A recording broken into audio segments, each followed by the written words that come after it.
जय हिंद। मैं कोमल नेहा। जैसे कि आप सभी लोग जानते हैं, वक्फ बोर्ड एक संवैधानिक संस्था है और इसके संशोधन के लिए एक विधेयक दिया गया है।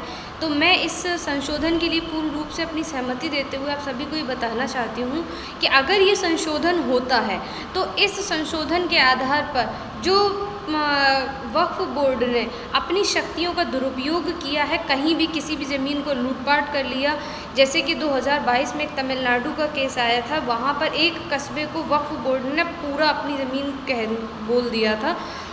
तो अब इन चीज़ों पर रोक लग जाएगी कि कोई भी ज़मीन मुंह से बोली हुई नहीं मानी जाएगी, बल्कि उसके लिए कागजी कार्रवाई करनी पड़ेगी।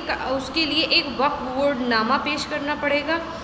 अगर कोई भी मामला पहले वक्फ बोर्ड से जुड़े आते थे तो वो सारे ट्रिब्यूनल कोर्ट में जाते थे, लेकिन अब डीएम स्तर पर उस सारे काम को देखा जाएगा या फिर हाई कोर्ट और सुप्रीम कोर्ट में इसके केस जा सकेंगे। पहले महिलाओं की इसमें सहभागिता थी, लेकिन अब ये सुनिश्चित कर दी गई है। देखिए, जब तक कोई संस्था है वो अपना उसका दुरुपयोग नहीं करती है, उससे किसी को कोई दिक्कत नहीं है, लेकिन इस संस्था से मुस्लिमों को ही कोई लाभ नहीं हो रहा था।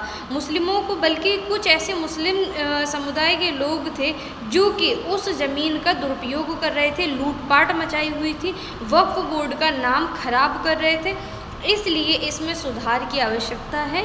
तो मैं पूर्ण रूप से सहमत हूँ, इसमें सुधार होना चाहिए ताकि जो लूट मचा रखी है, जिस तरीके से शक्तियों का दुरुपयोग कर रहे हैं, किसी भी ज़मीन को, किसी भी जगह को हथिया रहे हैं, इन सारी चीज़ों पर रोक लगनी चाहिए। और ये मामले, जब एक देश एक कानून है, तो ये सारे मामले ट्रिब्यूनल कोर्ट या कहीं और ना जाकर बल्कि हाई कोर्ट तक ही जाएँ, तो वहाँ से सुनवाई हो, ये सब बेहतर है। मैं इससे सहमत हूँ। धन्यवाद।